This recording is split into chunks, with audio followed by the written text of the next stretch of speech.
pemirsa, apa kabar? Senang sekali saya Astia Dika bisa kembali menemani Anda di program talk show yang syarat informasi inspiratif, apalagi kalau bukan bincang sehati.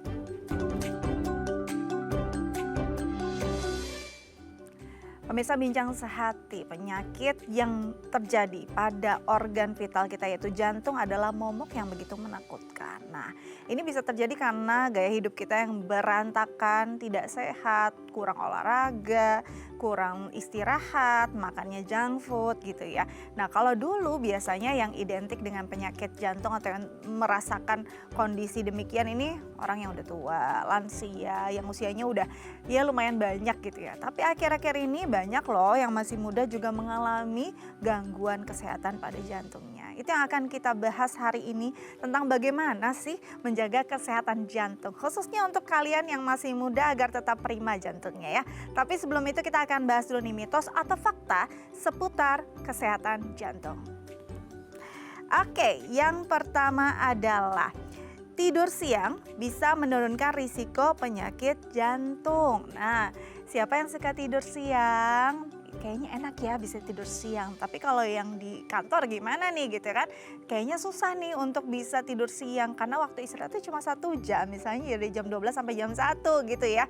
Nah, akhirnya kayaknya kita ngerasa badan kita tuh nggak bisa benar-benar prima gitu ya. Lelah rasanya di siang hari apalagi habis makan ngantuk kan ya.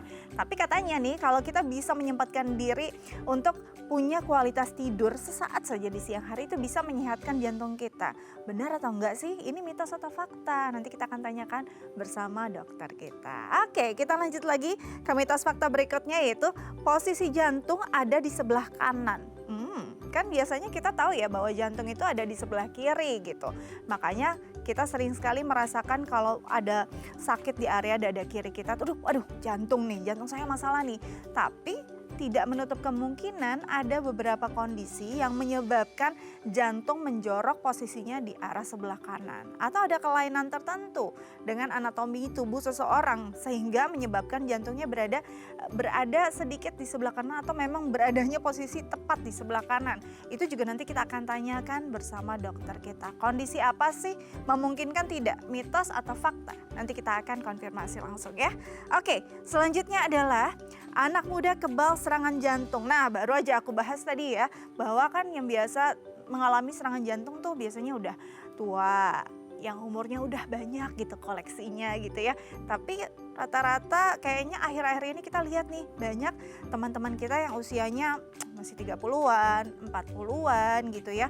Bahkan 20-an juga ada gitu yang terkena serangan jantung. Bahkan banyak yang akhirnya kehilangan kehidupannya. Nah, ini sebenarnya apakah kebetulan atau kondisi yang sangat kecil atau sebenarnya memang momok ini bisa menghantui siapapun, bukan hanya para lansia atau orang-orang yang sudah lanjut usia tapi juga anak muda loh. Nah, nanti kita akan tanyakan bersama dokter kita. Oke, selanjutnya adalah gejala penyakit jantung dapat berbeda pada pria dan wanita. Nah, ada yang bilang kalau serangan jantung pada pria itu bisa dirasakan langsung gitu.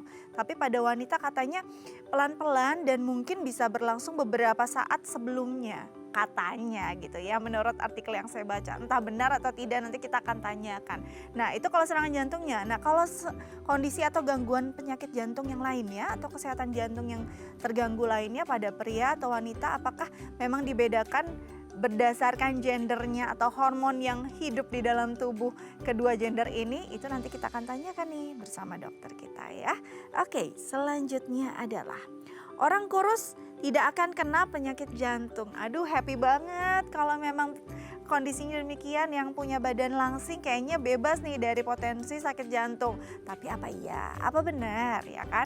Apakah tidak ada hal-hal yang bisa menjadi bakal penyakit jantung itu terjadi atau bakal dari gangguan kesehatan jantung itu terjadi pada orang yang tubuhnya kurus? Nah, itu nanti kita akan tanyakan juga mitos atau fakta sih. Makanya jangan kemana-mana, kita akan bahas lebih dalam lagi, lebih jelas lagi dan lebih valid bersama dokter kita setelah jeda. Tetap bersama kami di Bincang Sehati.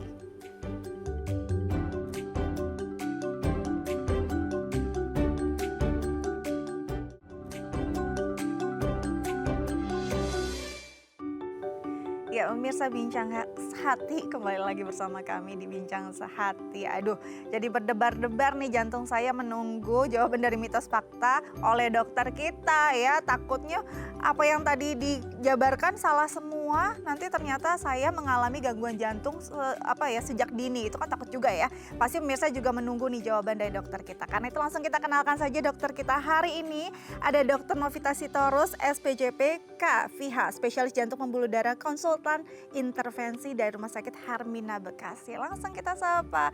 Halo Dokter Novita, apa kabar? Ya, halo Kak Dika. Selamat datang di Bincang Saat. Ini pertama kali nih ya datang ke sini ya.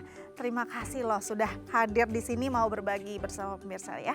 Hari ini kita akan bahas tentang menjaga kesehatan jantung. Tapi sebelum itu saya mau tanya dulu nih beberapa mitos atau fakta seputar jantung dan juga menjaga kesehatannya. Takutnya ada yang salah dan akhirnya salah treatment malah risikonya fatal. Kita bahas satu persatu ya dok ya. Yang pertama adalah fakta atau mitos sih dok, kalau tidur siang itu bisa membantu kesehatan jantung. Nah gimana nih kalau kayak saya yang jarang tidur siang, udah curcol ya. Apakah jantung saya bermasalah gitu ya? Silakan dok dijawab. Iya Kak Dika, jadi kalau di statementnya itu dapat menurunkan, kalau saya bilang nih in between ya Kak Dika ya. Bisa mitos, bisa fakta. Kembali lagi seperti yang Kak Dika sampaikan, kalau Kak Dika kerjanya seperti ini, kapan tidur siang? Iya, kapan tidur siangnya ya?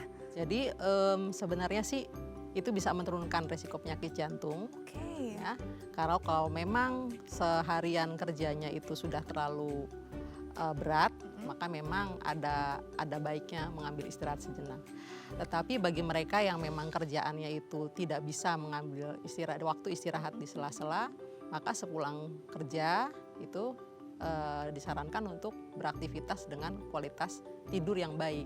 Jadi sebenarnya waktu itu tidak terlalu bermasalah, kembali ke individunya dengan pola kerja masing-masing. Tetapi yang mau saya tekankan di sini adalah durasi dan kualitasnya. Nah, penting tuh ya. Nah ini sebenarnya berapa sih durasi yang ideal untuk tidur siang? Kan kadang ada orang yang 15 menit cukup gitu ya. Ada yang 1 jam kok masih ngantuk gitu. Nah ini sebenarnya ada nggak sih?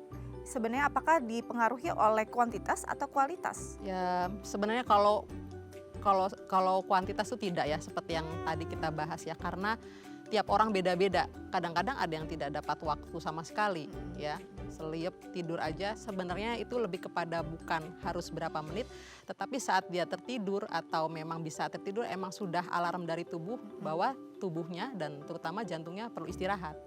Mungkin tadi malam juga tidak berkualitas tidurnya, ya itu cukup baik menurut saya. Jadi ada yang 15 menit, 30 menit. Tetapi secara total keseluruhan untuk orang dewasa sebenarnya kita juga menghitung waktu istirahat malam hari, maksud saya itu sekitar 8 jam lah. Itu dengan tidur yang berkualitas. Baik, jadi bukan kuantitasnya. Selama itu berkualitas 15 menit oke. Jadi sebenarnya masih bisa ya. Waktu makan siang mungkin 45 menit, 15 menit kita sela-sela tidur ya. Selama teman di sebelahnya nggak gangguin ya kan, itu bahayanya ya. Oke, selanjutnya mitos atau fakta. Kalau posisi jantung itu bisa ada di sebelah kanan. Kan kita biasanya famousnya memang di sebelah kiri. Makanya kadang-kadang suka takut nih kalau sebelah kiri dada kita tuh sakit nih, jantung bukan ya. Tapi apa memungkinkan atau memang ada kondisi tertentu yang bisa membuat posisi anatomis jantung itu ada di sebelah kanan? Ya. Jadi kalau saya mau bilang ini sama nih yang pertama ya. Between juga ya? Ya. Jadi mostly kebanyakan manusia memiliki posisi jantung di tengah sedikit agak ke kiri. Namun satu dari 12.000 ya Kak Dika, ada posisi jantung yang memang mengarah ke kanan atau sedikit bergeser ke kanan. Ini karena memang ada kelainan bawaan yang tidak hanya dari jantung tetapi seluruh struktur saluran cerna, saluran nafas semuanya membalik ke kanan. Atau memang ada gangguan-gangguan di organ-organ yang sebelah kanan sehingga misalnya pada keadaan paru kanan yang tidak berkembang karena suatu penyakit, maka seolah-olah space di dada kanan manusia itu atau orang itu akan ditempati atau terdorong oleh paru yang sehat sehingga seolah-olah ada di sebelah kanan. Tapi memang prevalensinya tidak sebanyak letak jantung yang di kiri. Tetapi yang di kiri pun itu tidak seluruhnya ada di kiri sih ya. Lebih tepatnya di tulang dada, di tengah, sedikit agak ke kiri. Seperti itu. Dengan posisi demikian, dengan posisi demikian akan mengganggu nggak sih kesehatannya atau selama memang itu sudah berjalan bukan karena ada cedera atau trauma tertentu, adanya pergeseran karena adanya benturan atau apa, ini fine-fine aja? Iya, jadi sebenarnya kalau misalnya posisi jantungnya yang dextrokardi atau ujungnya itu menghadap ke kanan, anatomisnya itu tidak terlalu bermasalah, tetapi kita harus mencari tahu apa penyebabnya. Oke. Dan itulah yang diselesaikan lebih dahulu. Jadi kalau anatominya itu seringkali kita tidak akan mengkoreksi anatominya, tetapi lebih kepada gangguan apa yang mengakibatkan menjadi dasar kelainan tersebut, lalu apa keluhan dari orang atau pasien tersebut. Oke, jadi keluhannya dan juga faktornya apa gitu ya. Tapi masalah dikoreksi atau tidak nanti dilihat ya, urusan belakangan. Apakah selalu mengganggu atau tidak, begitu ya. Oke, selanjutnya nih Dok ya, mitos atau fakta sih kalau anak muda itu kebal serangan jantung? Wah, happy banget nih anak muda kalau emang kebal serangan jantung. Benar atau enggak nih? Mitos atau fakta, Dok? Kalau ini kebal jelas mitos ya. Mitos ya? Ya, karena mungkin Kak Dika dengar sendiri atau kita semua pernah mendengar orang-orang yang sekarang kena jantung udah relatif muda. Jadi sebenarnya pertama yang mau diluruskan adalah pengertian kita sendiri terhadap apa itu serangan jantung. Bagi saya, bagi kami, saya pribadi yang kita sebut serangan jantung itu sebenarnya serangan jantung karena penyempitan. Tetapi sepertinya yang saya terima di masyarakat atau pasien-pasien yang kami terima khususnya itu segala sesuatu yang ujuk-ujuk lah. Kalau orang Jawa bilang tidak ada gangguan sebelumnya, kemudian tiba-tiba dia diagnosis sakit jantung, itu disebut semua serangan jantung. Itu menurut pasien yang kami hadapi sehari-hari. Jadi kalau ada kasusnya adalah yang kedua, misalnya yang sangat muda, belasan tahun sekalipun ya, itu mungkin bukan yang sifatnya yang sumbatan. Tetapi misalnya jantung bawaan yang mengakibatkan gangguan irama jantung, itu sangat mungkin diidap oleh seseorang yang usia muda. Dan bahkan gangguan irama jantung atau kelainan struktur otot jantung ini justru banyak dideteksi pada usia muda. Namun kalau yang disebut serangan jantung adalah sindrom koroner akut akibat penyumbatan, mungkin Kak Dika sering dengar pemasangan ring dan lain-lain, bypass, itu kan berarti kasusnya adalah sumbatan. Memang dulu itu paling banyak pada usia lanjut, tapi sekarang usia muda juga banyak, paling banyak adalah karena pola hidup. Ya, tidak bergerak, lalu kebiasaan merokok atau badan yang terlalu besar atau obesitas, terus kemudian sering dalam keadaan stres yang sangat kronis sehingga tekanan darahnya tinggi, lalu badannya juga kalau misalnya kita stres kan metabolisme berkurang, sehingga meskipun makannya nggak banyak, tubuh itu tidak bermetabolisme dengan baik, kemudian akhirnya menjadi obesitas. Nah, seperti itu. Jadi bisa semua umur Kak Dika. Semua umur, nggak ada yang kebal dari penyakit jantung ya. Selama kondisinya memang kita tidak memperbaiki pola hidup kita, nggak sehat ya, wajar-wajar aja. No wonder kalau kita bisa kena serangan jantung ataupun penyakit jantung ya Dok ya. Oke, selanjutnya adalah mitos atau fakta kalau gejala penyakit jantung dapat berbeda pada pria dan wanita. Benar nggak sih Dok, ini mitos atau fakta? Ini sama Kak Dika, jadi bisa mitos bisa fakta. Beberapa literatur mengatakan banyak sekali laporan dari pasien-pasien yang mengidap penyakit jantung. Memang setelah dibandingkan gejala yang disampaikan oleh pasien-pasien wanita itu seringkali sedikit berbeda ya, slightly different, bilangnya gitu kalau di jurnal ya. Kalau pada laki-laki itu lebih khas, nyeri dada, seperti tekan benda berat, bla bla bla bla, seperti yang sering kita baca. Namun kalau perempuan lebih kepada seperti ulu hati, terbakar dadanya atau panas. Nah, kalau menurut saya ini lebih kepada waktu kejadian dia terjadinya mulai muncul penyakit jantung. Ya, memang pada wanita penyakit jantung itu lebih banyak diderita, terutama yang aterosklerotis ya, Kak Dika, yang karena penyumbatan lemak ya. Itu memang diidap oleh pasien-pasien yang wanita itu agak lebih lanjut usianya dibandingkan yang laki-laki. Sehingga pada pasien-pasien yang usia lanjut itu nyerinya ini jadi tidak khas. Jadi nyeri dada atau gejala sakit jantung pada usia lanjut, pada pasien-pasien dengan diabetes itu seringkali menjadi tumpul. Pasien seringkali tidak bisa mengatakan nyeri. Nah, sementara pada laki-laki dia lebih mudah. dari jenis kelamin juga dia juga lebih berisiko. Kedua, kebiasaan merokok mungkin ya, mungkin sekarang wanita juga banyak yang merokok, cuma lebih banyak pada laki-laki sehingga lebih awal, sehingga lebih khas. Karena dia masih muda, sarafnya mungkin masih lebih baik, begitu Kak Dika. Tetapi sebenarnya perbedaan itu tidak terlalu signifikan. Rata-rata ya hampir sama sih keluhannya. Jadi ini tidak terlalu. Tapi benar gak sih, saya pernah baca ya bahwa katanya kalau serangan jantung pada pria tuh bisa langsung datang mendadak, rasanya langsung dirasakan. Kalau perempuan katanya berhari-hari baru dia sampai ke titik paling sakitnya. Itu benar gak sih? Apakah itu hanya mitos atau ya diambil dari beberapa, mungkin karena pasti berbeda-beda setiap individu, diambil dari beberapa sampel tertentu? Iya, jadi sebenarnya nyeri ini kan subjektif ya Kak Dika ya. Terlalu bisa dibilang perempuan ini lebih tahan nyeri karena dia mengalami melahirkan dan sebagainya. Kan suka begitu ya katanya. Ya. Tapi beda juga. Kadang-kadang perempuan tuh lebih sering mengeluh ya karena sangat sensitif dia ya. Jadi apapun sakitnya dia sampaikan. Ya. Beda dengan laki-laki yang kalau nggak kebangetan dan nggak tahu kenapa ya laki-laki lebih takut masuk rumah sakit dan lebih takut jarum, dia akan menahan. Sehingga saat nyeri sangat hebat, di mana itu adalah suatu gejala yang merupakan suatu serangan, dia baru minta ke rumah sakit. Jadi kita nangkepnya seolah-olah kalau nyerinya berat, khas itu cowok loh ya, laki-laki lebih iya, tapi perempuan tidak. Nah ini tidak ada. Lebih pada karakter ya, setiap gender lebih kepada karakter, ya. Daya tahannya sendiri-sendiri ya, sangat subjektif ya. Ambang nyeri seseorang juga berbeda. Terus ditambah lagi penyakit penyerta. Mereka yang punya diabetes seringkali tidak khas keluhannya. Ini menarik, nanti kita bahas lebih lanjut llagi di topik utama kita ya Dok ya. Baik, kita lanjut lagi nih ke mitos fakta berikutnya adalah mitos atau fakta kalau orang kurus tidak akan kena penyakit jantung. Waduh, kayaknya ada ilmu kanuragan nih orang kurus ya sampai nggak kena penyakit jantung. Benar atau enggak sih Dok? Itu kayaknya mitos ya. Mitos ya?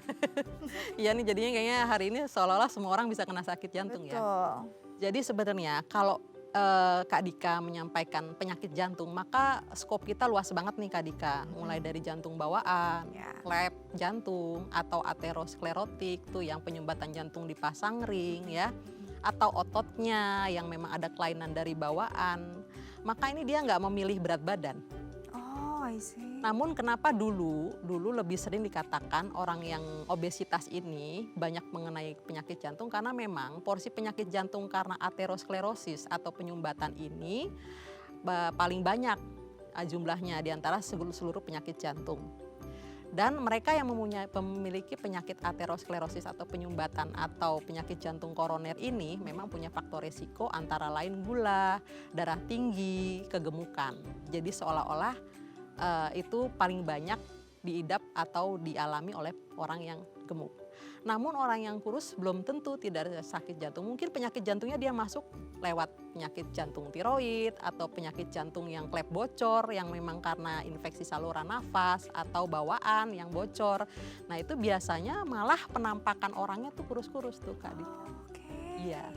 Jadi tidak benar, mitos banget kalau yang kurus itu bebas dari kemungkinan atau faktor dari penyakit jantung ya. Jadi mau kurus, mau gemuk, berlebihan apalagi ya, itu pasti ada potensinya. Nanti kita akan bahas satu persatu karena ternyata yang bisa terserang atau yang bisa diidap oleh jantung kita bukan cuma serangan jantung. Serangan jantung tuh cuma kayak gunung esnya aja gitu ya, banyak banget faktor di baliknya. Nanti kita akan bahas satu persatu, kita akan bahas lebih dalam tapi setelah jeda ya Dok ya. Pemirsa jangan kemana-mana, tetap bersama kami di Bincang Sehati.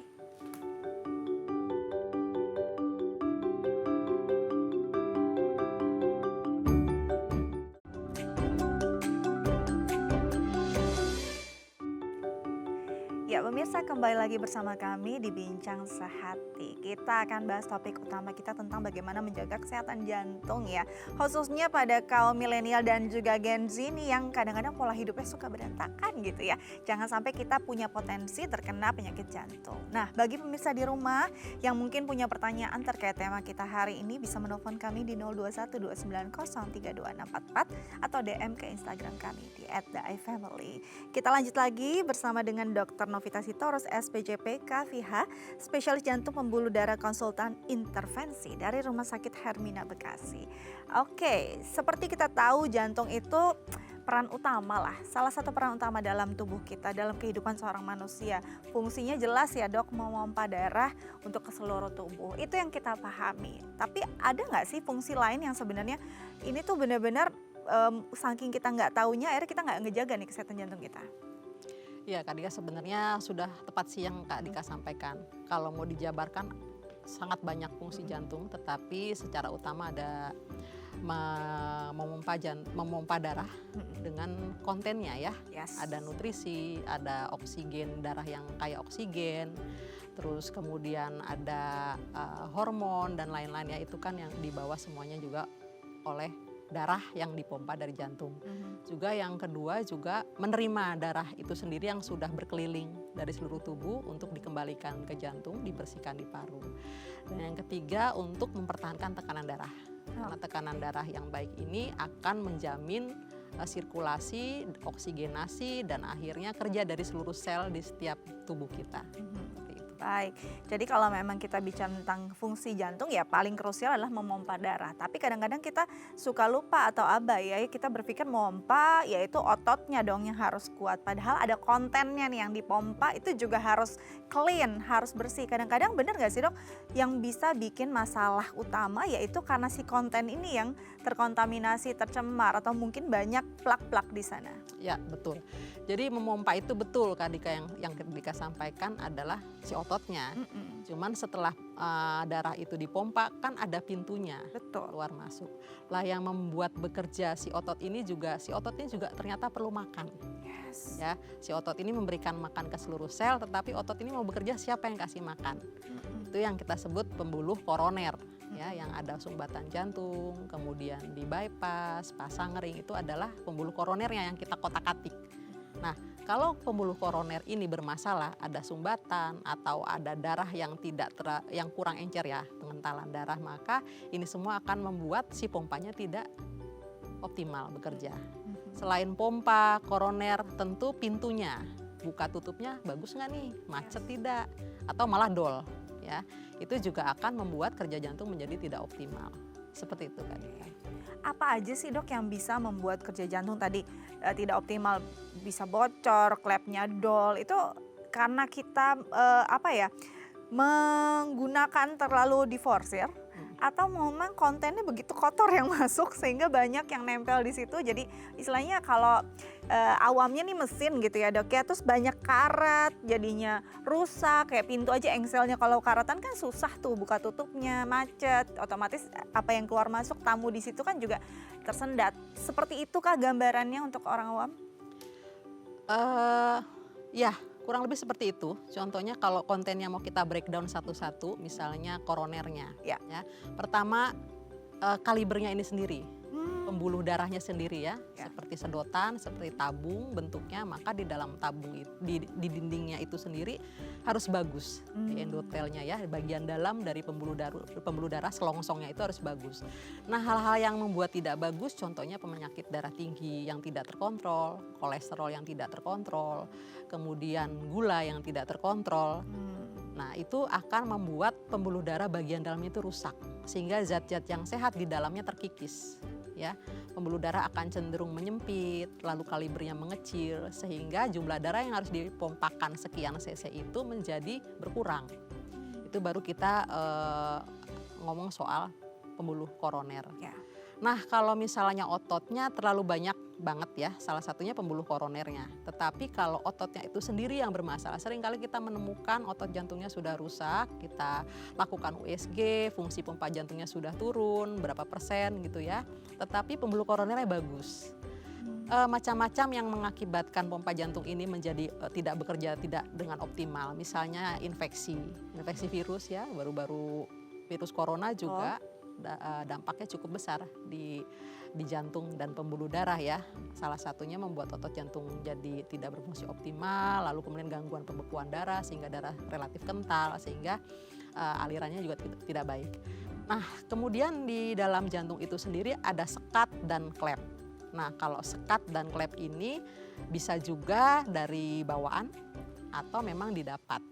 Kalau sekat jantung yang bocor itu biasanya kalau paling banyak bawaan ya, VSD, ASD sekatnya itu bocor. Atau bisa juga karena serangan jantung yang dari koroner yang tadi, yang awal.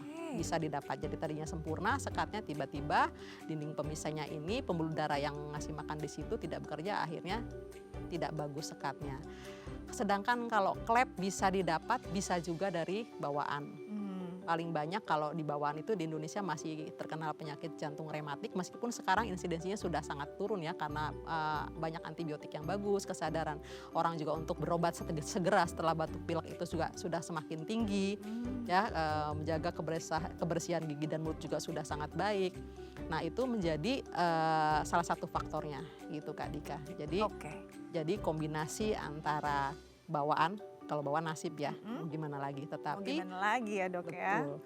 Kalau paling banyak menurut saya masih tetap dari pola hidup atau bagaimana kita menjaga tubuh kita sendiri seperti itu. Oke, baik. Nah, kalau orang bicara tentang jantung, yang paling lekat gitu ya di benak kita atau di pikiran kita, serangan jantung gitu ya.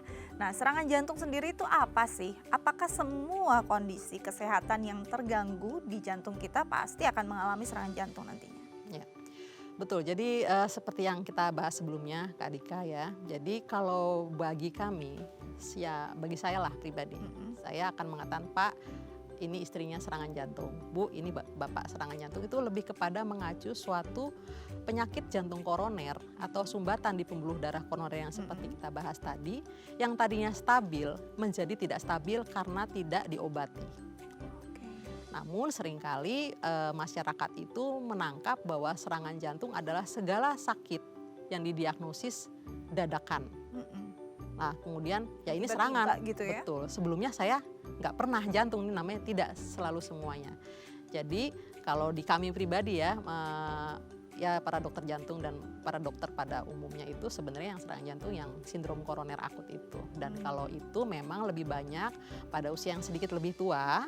Meskipun sekarang usia termuda saya pernah mendapatkan kasus 28 tahun ya. 28 tahun. Nah ini dari semata-mata karena merokok saja. Dia tidak diabetes, tidak darah tinggi, dari pola hidup lah ya. Agak gemuk orangnya seperti itu.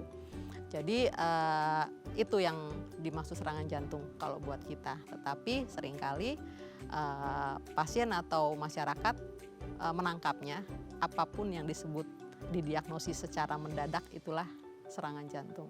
Oke, jadi bahkan walaupun dulu memang dialami oleh usia yang lebih tua, bahkan dokter sendiri pernah mengalami kasus di 28 tahun, muda banget ya. Jadi walaupun saya yang usia 17 tahun tetap harus hati-hati gitu ya. Harus loh jaga kesehatan jantung, jangan sampai kenapa-napa. Dokter kenapa ketawa? Nggak yakin saya 17 tahun ya Dok ya. Oke, nanti kita lanjut lagi Dok ya, tapi kita harus jeda terlebih dahulu. Pemirsa jangan kemana-mana, tetap bersama kami di Bincang Sehati.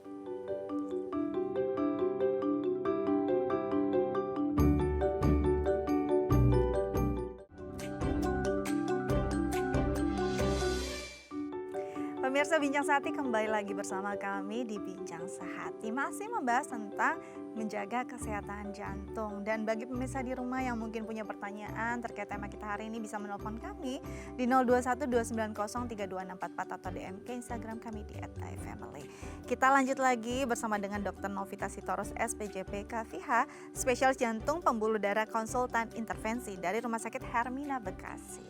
Oke, Dok. Kadang orang berpikir kena serangan jantung tiba-tiba. Sebelumnya saya nggak pernah ada riwayat. Atau mungkin kerabat kita gitu ya nggak pernah ada riwayat, dia nggak pernah sakit jantung loh gitu. Nah sebenarnya apakah benar-benar mendadak? Atau yang tadi dokter bilang semua yang mendadak dibilang serangan. Atau sebenarnya adalah gejala-gejala ringan atau gejala-gejala sebelumnya yang tidak terlalu ditoleransi gitu. Jadi sebenarnya sudah ada. Nah yang ingin saya tanyakan, apa sih gejalanya dari penyakit jantung yang sebenarnya kadang-kadang diabaikan? Oh ya, jadi kita waktu belajar jadi spesialis jantung ya, kita diajarkan bahwa ada beberapa keluhan ya, di mana itu pasien itu bisa datang dengan keluhan tersebut ya, dari mulai yang ringan sampai berat. Antara lainnya nyeri dada, kemudian mudah lelah ya, atau semata-mata dada tidak nyaman, berdebar ya, atau jantung seperti terasa naik roller coaster ya, kaki bengkak, atau yang paling nggak enak adalah gejala itu langsung kepada kematian mendadak. Oke. Itu. Oke, itu benar-benar kita nggak tahu ya. Betul. Ini kalau kematian mendadak berarti henti jantung gitu ya dok Ya. ya? Oke, nanti kita bahas tuh henti jantung, tapi kita coba jawab dulu penelpon. Ada yang menelpon seperti yang ingin bertanya, langsung kita sapa. Halo, Selamat dengan pagi, Kak siapa Dika. di mana pagi? Boleh Dengan siapa? langsung ke Dr. Novita ya dari Hana, Jakarta. Oke, Mbak Hana silakan. Oke, dokter saya ada beberapa pertanyaan ya. Yang pertama dok, medical check up apa yang disarankan jika sudah ada plak 30 dari hasil CT scan scoring? Terus udah gitu medical check up apa yang cocok buat orang yang sudah pasang ring? Itu Baik. pertanyaan pertama ya dokter. Kemudian yang kedua, apa hubungannya penyakit jantung dengan grave autoimun Graves ya. autoimun, Dan yang oke. ketiga, jika sudah lakukan bypass, itu maksudnya sorry, kapan bisa lakukan bypass jika sudah tidak bisa lagi pasang ring? Jadi udah harus pasang ring berapa banyak baru boleh disarankan lebih baik bypass. Mungkin Baik. itu aja dokter. Cukup jelas ya? Cukup jelas, ada yang ingin ditanyakan? Oke, Dok? tidak ada. Tidak. Terima Siap. kasih Kak Dika, terima kasih dokter. Sama-sama Mbak Hana, thank you pertanyaannya. Baik, pertanyaan yang pertama dok, silakan dijawab. Tentang penyumbatan dari Ya. CT scan ya, Ya. 30% ya Kak Dika. Jadi sebenarnya 30% itu kan ya nggak signifikan kita bilangnya.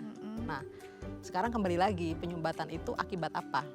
Kalau dia punya kolesterol, yang akan kita evaluasi secara berkala adalah kolesterolnya. Oke. Kalau dia punya faktor risiko darah tinggi, maka kita akan tanya, apakah darah tingginya sudah terkontrol? Lalu kemudian kalau dia punya diabetes, apakah diabetesnya sudah terkontrol? Lalu apakah sudah melakukan pola hidup sehat, ya, makan sayur, buah, olahraga. Kalau yang ditanyakan medical check up-nya itu tentu saja satu laboratorium, ya, kemudian kedua ya rekam jantung ya standar. Yang rekam jantung ini tentunya kita pengen tahu apakah ada gangguan yang lain yang selain penyumbatan, karena memang kalau CT scan udah 30% kayaknya dalam waktu 5 tahun tuh tidak akan nambah sih ya. Ya. Tidak akan secepat itu ya, jadi kita tidak perlu CT scan ulang. Tapi dengan adanya faktor risiko yang disebutkan sebelumnya, darah tinggi, gula, dan kolesterol, mungkin yang akan diserang ada yang lain, mungkin bukan sumbatan, mungkin gangguan iramanya atau otot jantungnya yang tidak bekerja dengan baik. Nah, itu akan menjadi evaluasi kembali. Jadi penyakit jantung bukan hanya sumbatan. Jadi penyakit jantung bukan Betul. hanya sumbatan, Betul. banyak yang bisa terjadi pada si jantung kita ya. Oke, tadi ada kaitannya nggak di pertanyaan kedua dengan Graves autoimun ya? Ya, jadi kalau autoimun itu memang sering sekali karena autoimun kan penyakit sistemik ya, dia akan menyerang semuanya. Itu yang saya tahu. Sedikit banyak di beberapa bagian. Cuman dari jantung itu yang paling banyak adalah gangguan pengentalan darah ya, atau memang mengganggu ginjal sehingga muncul tekanan darah yang tinggi. Ya. Jadi tidak bisa secara langsung, tetapi paling banyaknya tidak langsung. Jadi untuk beberapa pasien-pasien dengan autoimun memang biasanya nih dokternya akan merefer ke kami untuk evaluasi. Tapi tidak tiap bulan ya, tidak, paling 6 bulan, 1 tahun sekali. Berdasarkan gejala dari pasien tersebut, karena memang autoimun ini ke semuanya ya, akan menyerang ke semuanya. Betul. Betul, Jadi bisa aja ada masalah di situ ya. Oke, di pertanyaan ketiga tadi, kapan bisa dilakukan bypass setelah pasang ring?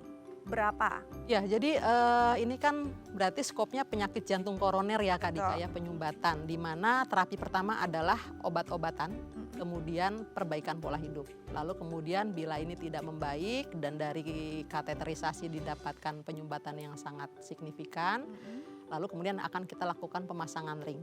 Lalu kapan dong di bypass? Ya tentunya kalau tidak bisa pasang ring atau ada kelainan lain yang akan membuat si dokter terpaksa harus membuka dinding dada. Misalnya dia penyumbatan plus penyumbatan tidak terlalu berat, cuman ada kelainan jantung klep yang bocor yang mungkin harus diganti klep. Maka sembari membuka dinding dada, sekalian membuka dindingnya itu sekalian memperbaiki klepnya dan membypass pembuluh darah yang tersumbat. Seperti itu. Baik, jadi seperti itu kira-kira ya Mbak Hana, semoga bisa menjawab ya pertanyaannya. Oke, tadi sebelumnya kita terputus pada henti jantung. Ya. Kondisi apa yang bisa menyebabkan seseorang mengalami henti jantung? Dan henti jantung ini berarti berhenti seperti itu? Betul. Ketika sudah berhenti, apakah masih ada pertolongan yang bisa diupayakan? Ya, henti jantung itu semua penyakit bisa henti jantung ya. Semua Tidak hanya dari jantung. Henti jantung adalah suatu keadaan yang memang jantung berhenti saat itu. Memompa lagi ya. Betul. Nah, permasalahannya kalau memang biasanya penyakit dasarnya itu di luar jantung, biasanya sih ya kita masih bisa berharap dia kembali lagi ya, berdenyut lagi. Kalaupun itu penyebabnya jantung, maka dia akan dilihat kasus demi kasus. Tentu saja pertolongan yang paling standar adalah mungkin Kak Dika pernah tahu ya, bantuan hidup dasar, lah, pijat jantung, memberi nafas buatan, itu standar akan kita lakukan. Pastinya Cuman nanti akan kita evaluasi apakah setelah pijat jantung, memberi oksigen, memberi alat nafas buatan atau dengan mesin ya, atau dengan pompa, mungkin sering lihat di rumah sakit, kemudian dengan obat-obatannya disuntik berkali-kali, apakah ada respon? Bila jantungnya tetap tidak bergerak ya, tidak berdetak, lalu kemudian memang adalah faktornya adalah pompa jantung yang sudah sangat rendah, misalnya tinggal 16%, justru biasanya sih kita akan memberitahu pasien bahwa kemungkinannya pun sangat kecil, malah mungkin akan memberikan damage yang lebih besar daripada keuntungannya. Tulang patah dan lain-lain ya, gigi copot sehingga masuk ke saluran nafas dan lain-lain. Jadi bukannya tidak mau membantu, tetapi keuntungannya itu mungkin tidak akan bisa sangat memuaskan keluarga ataupun siapapun yang ada di dekat pasien kalau memang problemnya adalah jantung atau penyakit lain yang seperti end stage gitu, Kak Dika. Baik, jadi memang dan juga memang harus tahu betul ya sebelum kita melakukan pertolongan pertama, jangan sampai asal kita nggak tahu apa yang terjadi pada orang tersebut gitu ya. Oke, kita akan baca pertanyaan lewat DM Instagram nih ya dari @Anton. Oke. Selamat pagi dokter, usia saya 29 tahun dan sering sekali merasa nyeri dada di sebelah kiri.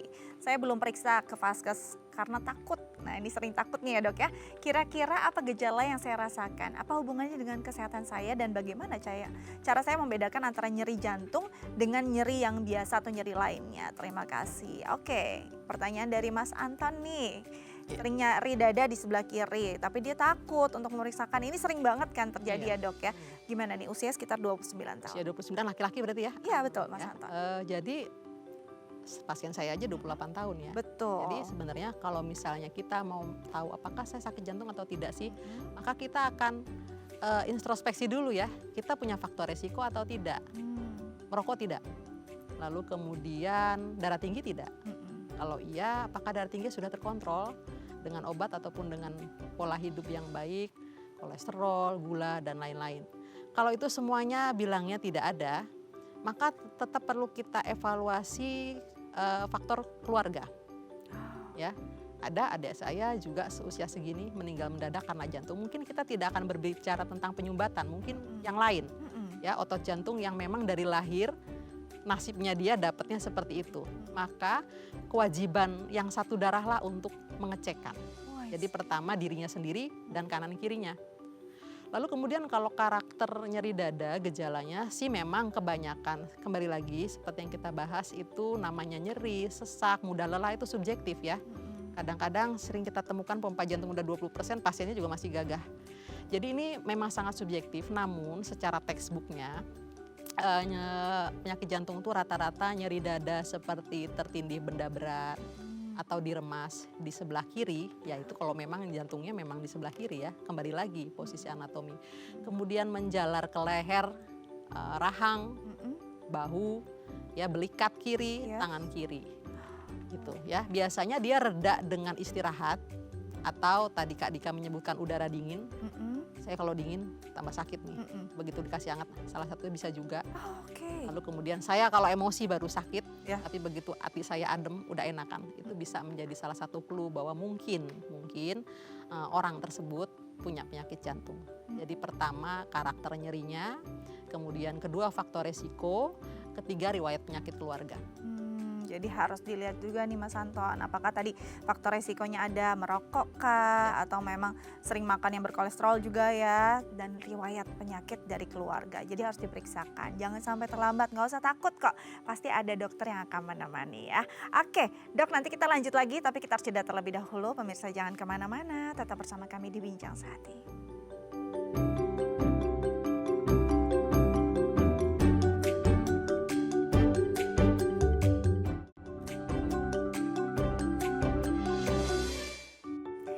Baik pemirsa, kembali lagi bersama kami di Bincang Sehati, masih membahas tentang bagaimana menjaga kesehatan jantung.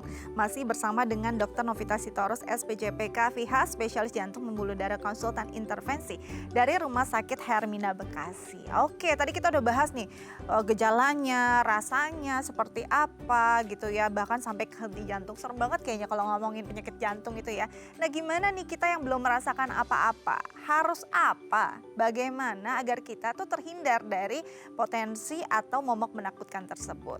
Apa yang bisa dilakukan?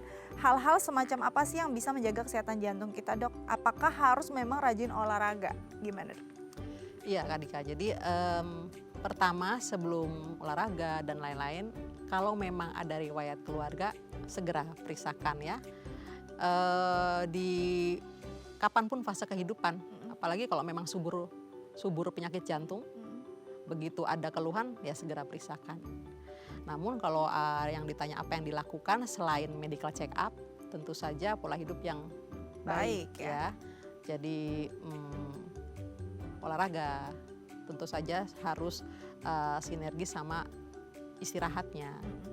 Hindari stres. Nah agak lucu nih kalau bilang nggak stres nggak punya duit ya? Soalnya nggak kerja. Terus kemudian makan makanan yang sehat ya. Kalau sudah punya penyakit harus dikontrol dengan baik. Seperti itu. Karena gini Kak Dika, jadi pernah ada humor ya. Jadi dokter jantung tuh enak, tinggal nunggu orang tambah tua. Pasti datang ke kita. Karena bagaimanapun proses aterosklerotik ini akan muncul. Cuman ya pasti ya. Jadi kita akan dapat penyumbatan itu akan dapat. Cuman yang pengen kita usahakan adalah semoga dapatnya itu usia 80 lah. Nah kan gitu kan enak. Jadi yang kita cegah adalah yang prematur. Yang semoga nggak nyampe usia 80 malah ya, Dok ya. Jadi yang pengen kita usahakan dengan medical check up, penyuluhan, health talk dan lain-lain ya. Itu kita pengen mencegah yang lebih awal. Ya, tentu saja dengan hal yang tadi sudah kita sebutkan. Pertama, introspeksi diri sendiri dulu, ada faktor resiko atau tidak, lalu kemudian diobati atau diatasi. Kemudian melihat keluarga ya, dalam keluarga kita apakah ada penyakit yang serupa, lalu kita akan memeriksakan lebih dini ya lebih baik gitu kan. Oke, jadi memang sebelum sampai ke olahraga yang lain dulu nih. Gimana kebiasaan-kebiasaannya, makannya, tidurnya, baru sampai ke olahraga. Nah, kalau bicara tentang kegiatan sehari-hari, kalau kita yang mungkin belum tahu, bukannya kita pasti nggak ada penyakit jantung atau resiko ya. Bagi yang memang sudah jelas dia ada risiko, bahkan sudah mengalami, ada aktivitas yang harus dibatasi tidak agar kondisinya aman dan nyaman? Oke, pertanyaannya luar biasa nih ya. Jadi kalau misalnya dia punya faktor resiko ya, biar aman. Nah kalau misalnya faktor resikonya itu darah tinggi dan belum terkontrol, saya tidak sarankan untuk aktivitas yang berat ya. Karena dengan aktivitas, jadi alih-alih dia kepingin sehat tapi nggak mau minum obat darah tinggi, saya mendingan nge-gym aja tiap hari. Nah ini tidak baik. Karena dengan bertambahnya intensitas aktivitas yang dibebankan ke badan kita dan otomatis ke jantung kita, tensi akan naik. Ya, jadi dengan beratnya aktivitas, tensi akan naik. Itu normal. Cuman batasan naiknya ini pada orang yang normal itu tidak akan terlalu tinggi ya. 140, 150 dia istirahat dia baik lagi. Tetapi untuk orang yang tensinya belum terkontrol bisa sampai 200 tanpa dia sadari. Ya, tanpa dia merasa apa-apa. Karena dia memang udah punya darah tinggi, dia tidak terkontrol. Jadi kontrol itu dulu, kontrol faktor risikonya.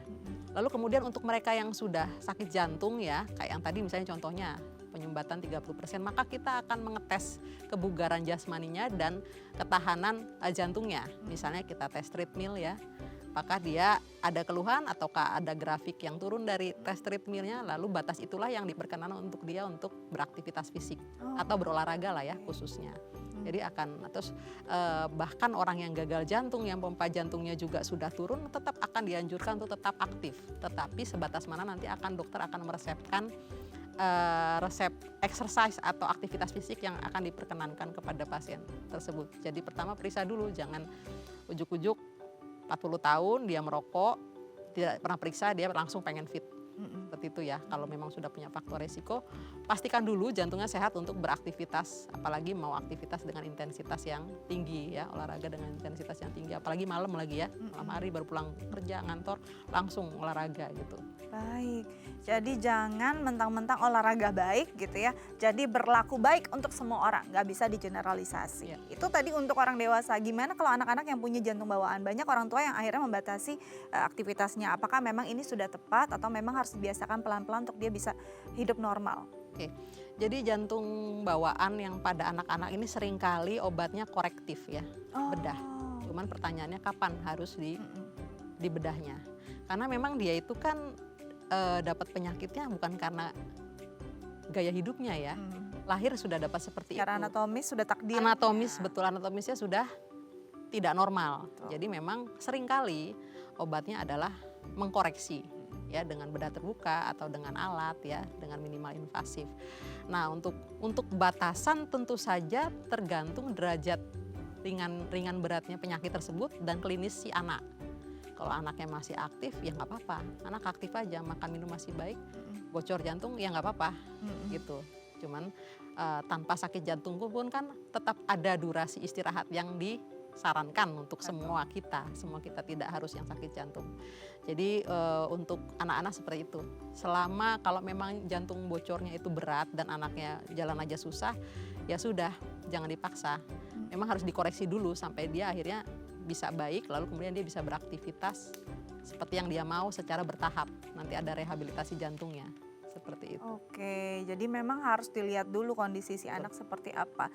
Perlu juga kita lihat ya gimana kapasitas dia untuk bisa melakukan aktivitas sehari-hari, sampai nanti di titik bisa dikorektif gitu ya, dikoreksi kelainannya dan juga kondisinya, dan maunya sih harapannya bisa hidup normal, hidup sehat seperti anak-anak lain dan tumbuh dewasa dengan hal-hal yang baik dalam kehidupannya. Dokter, terima kasih banyak sudah berbagi bersama kami di Bincang Sehati. Tetap jaga kesehatan ya dok ya, biar terus main ke sini berbagi untuk pemirsa di rumah. Oke, pemirsa, sekian perbincangan kita hari ini. Semoga ini berguna untuk Anda dan setelah ini kita bisa lebih aware lagi untuk menjaga kesehatan jantung kita agar kita hidup lebih lama, hidup lebih sehat sampai usia senja. Saya Astia Dika pamit undur diri, sampai jumpa.